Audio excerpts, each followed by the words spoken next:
ਅਗਲੀ ਖਬਰ ਵੱਲ ਚੱਲੀਏ। ਰਾਜਕਨਵੀਰ ਸਿੰਘ ਜੀ, ਆਪਣੇ ਗੁਆਂਢੀ ਮੁਲਕ ਕੈਨੇਡਾ ਤੋਂ ਆਈ ਆ।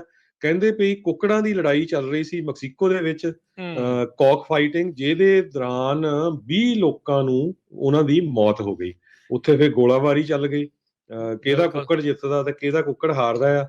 ਤੇ ਬੰਦੂਕਾਂ ਦੇ ਨਾਲ ਜਦੋਂ ਗੋਲੀਆਂ ਚੱਲੀਆਂ ਤੇ 20 ਜਾਣਿਆਂ ਦੀ ਮੌਤ ਹੋ ਗਈ ਹੈਗੀ ਆ। ਜੀ ਸੈਂਟਰਲ ਮੈਕਸੀਕੋ ਦੇ ਵਿੱਚ ਸਟੇਟ ਅਟਾਰਨੀ ਜਨਰਲ ਦੇ ਆਫਿਸ ਨੇ ਇਹ ਦੱਸਿਆ ਹੈਗਾ। ਕਹਿੰਦੇ ਇਲੀਗਲ ਬੈਟਿੰਗ ਤੇ ਕੌਕ ਫਾਈਟਿੰਗ ਹੋ ਰਹੀ ਸੀ। ਲਾਸ ਟਿਹਾਨਸ ਮਿਕੋਆਕਾਨ ਸਟੇਟ ਕਰਕੇ ਹੈਗੀ ਆ, ਜਿੱਥੇ ਇਹ ਸਾਰਾ ਕੁਝ ਵਾਪਰਿਆ ਹੈਗਾ। ਸੋ ਇਹ ਸਟੇਟ ਦੇ ਵਿੱਚ ਕ੍ਰਾਈਮ ਬਹੁਤ ਜ਼ਿਆਦਾ ਵਧਿਆ। ਕਹਿੰਦੇ ਡਰੱਗ ਦੇ ਕ੍ਰਿਮੀਨਲ ਗਰੁੱਪਸ ਉੱਥੇ ਬਹੁਤ ਆ। ਪਿਛਲੇ ਦਿਨਾਂ ਦੇ ਵਿੱਚ ਇੱਕ ਮੇਅਰ ਦੀ ਵੀ ਜਿਹੜੀ ਗੋਲੀਆਂ ਮਾਰ ਕੇ ਹੱਤਿਆ ਕਰ ਦਿੱਤੀ ਗਈ ਸੀ।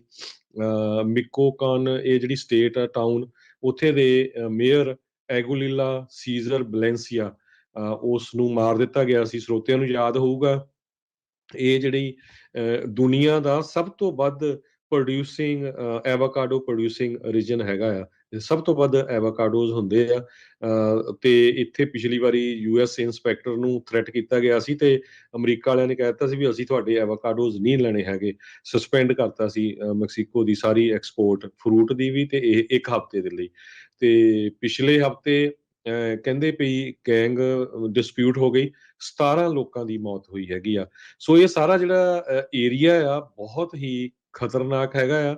ਕਹਿੰਦੇ ਪਈ 3,40,000 ਮਰਡਰ ਹੋ ਚੁੱਕੇ ਆ ਇਸ ਏਰੀਏ ਦੇ ਵਿੱਚ, ਜਿਹੜੇ ਫਾਈਟ ਕਰਦੇ ਕ੍ਰਿਮੀਨਲਸ ਉਹਨਾਂ ਦੇ ਵਿੱਚ। ਸੋ ਇਹ ਕਿੰਨਾ ਵੱਡਾ ਤੁਸੀਂ ਕਹਿ ਸਕਦੇ ਦੁਨੀਆ ਦਾ ਸਭ ਤੋਂ ਖਤਰਨਾਕ ਏਰੀਆ ਕਹਿੰਦੇ ਇਸ ਟਾਈਮ ਬਣਿਆ ਹੋਇਆ ਹੈਗਾ ਆ। ਤੇ ਹੁਣ ਕੁੱਕੜਾਂ ਦੀ ਲੜਾਈ ਪਿੱਛੇ 20 ਜਣਿਆਂ ਦੀ ਮੌਤ ਹੋ ਗਈ ਆ। ਜੀ ਹਲਿਸਕੋ ਗੈਂਗ ਕਹਿੰਦੇ ਆ ਵੀ ਜਿਹੜਾ ਡਰੱਗ ਕਾਰਟਲ ਆ ਉੱਥੇ ਸਭ ਤੋਂ ਜ਼ਿਆਦਾ ਐਕਟਿਵ ਦੇਖਿਆ ਜਾਂਦਾ। ਟਰਫ ਬੈਟਲ ਇਹਨਾਂ ਦੀ ਚੱਲ ਰਹੀ ਆ ਲੋਕਲ ਕਾਰਟਲ ਤੇ ਜਿਹੜੀ ਹਲਿਸਕੋ ਕਾਰਟਲ ਆ ਉਹਨਾਂ ਦੇ ਦਰਮਿਆਨ।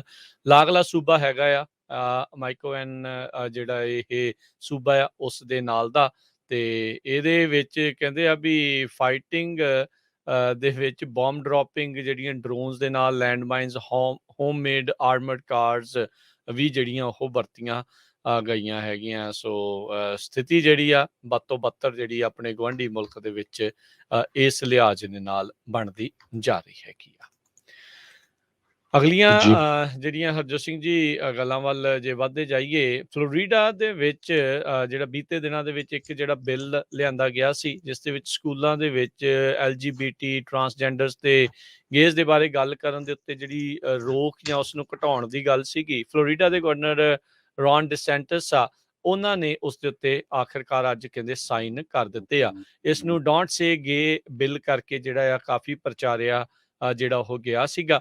ਬੀਤੇ ਦਿਨਾਂ ਦੇ ਵਿੱਚ ਇੱਕ ਟਰਾਂਸਜੈਂਡਰ ਦੇ ਦੁਆਰਾ ਔਰਤਾਂ ਦੀ ਸਵਿਮਿੰਗ ਕੰਪੀਟੀਸ਼ਨ ਜਿੱਤਣ ਦੇ ਉੱਤੇ ਗਵਰਨਰ ਡਿਸੈਂਟਿਸ ਆ, ਉਹਨਾਂ ਨੇ ਉਸ ਟਰਾਂਸਜੈਂਡਰ ਨੂੰ ਜੇਤੂ ਮੰਨਣ ਤੋਂ ਇਨਕਾਰ ਜਿਹੜਾ ਉਹ ਕਰ ਦਿੱਤਾ ਸੀਗਾ।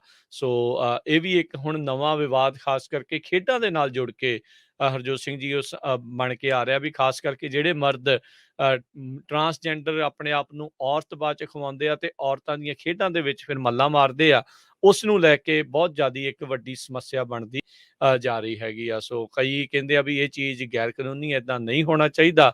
ਤੇ ਕਈਆਂ ਦਾ ਤੇ ਇਹ ਵੀ ਰਾਏ ਆ ਵੀ ਇੱਕ ਟਰਾਂਸਜੈਂਡਰ ਦੀ ਵੱਖਰੀ ਜਿਹੜੀ ਉਹ ਕੈਟੇਗਰੀ ਬਣਾ ਦਿੱਤੀ ਜਾਣੀ ਚਾਹੀਦੀ ਆ, ਔਰਤਾਂ ਮਰਦਾਂ ਦੀ ਤੇ ਇੱਕ ਇਹਨਾਂ ਦੀ, ਤਾਂ ਜੋ ਇਹ ਕਿਸੇ ਦੇ ਉੱਤੇ ਇਸ ਤਰੀਕੇ ਦੇ ਨਾਲ ਪ੍ਰਭਾਵ ਨਾ ਪਾ ਸਕਣ। ਜੀ, ਕੈਲੀਫੋਰਨੀਆ ਦੇ ਇੱਕ ਡੈਮੋਕ੍ਰੇਟ ਅਸੈਂਬਲੀਮੈਨ ਨਵਾਂ ਬਿੱਲ ਲੈ ਕੇ ਆ ਰਿਹਾ ਅਸੈਂਬਲੀ ਦੇ ਵਿੱਚ, ਜਿਹਦੇ ਮੁਤਾਬਕ $500 ਪਰ ਪਰਸਨ ਚੈੱਕ ਦਿੱਤਾ ਜਾਊਗਾ ਉਹਨਾਂ ਨੂੰ ਗੈਸ ਯੂਜ਼ ਕਰਨ ਦੇ ਲਈ। ਇਸ ਬਿੱਲ ਦਾ ਨਾਮ putting gas money back in your pocket act ਕਰਕੇ ਰੱਖਿਆ ਗਿਆ ਹੈ। ਸੈਂਟਰਲ ਵੈਲੀ ਦੇ ਕਾਂਗਰਸਮੈਨ ਜੋਸ਼ ਹਾਰਡਰ ਇਹ ਨਵਾਂ ਬਿੱਲ ਇੰਟਰੋਡਿਊਸ ਕਰਨ ਜਾ ਰਹੇ ਆ। ਪਿਛਲੇ ਦਿਨਾਂ 'ਚ ਆਪਾਂ ਦੱਸਿਆ ਸੀ ਵੀ $400 ਦੇ ਉੱਤੇ ਜਿਹੜੇ ਗਵਰਨਰ ਗੈਬਨ ਨਿਊਸਮ ਆ ਉਹਨਾਂ ਨੇ ਵੀ ਕਿਹਾ ਆ। ਸੋ ਇਹ ਜਿਹੜਾ ਬਿੱਲ ਆ ਇਹ ਉਸ ਤੋਂ ਅਲੱਗ ਹੈਗਾ ਆ।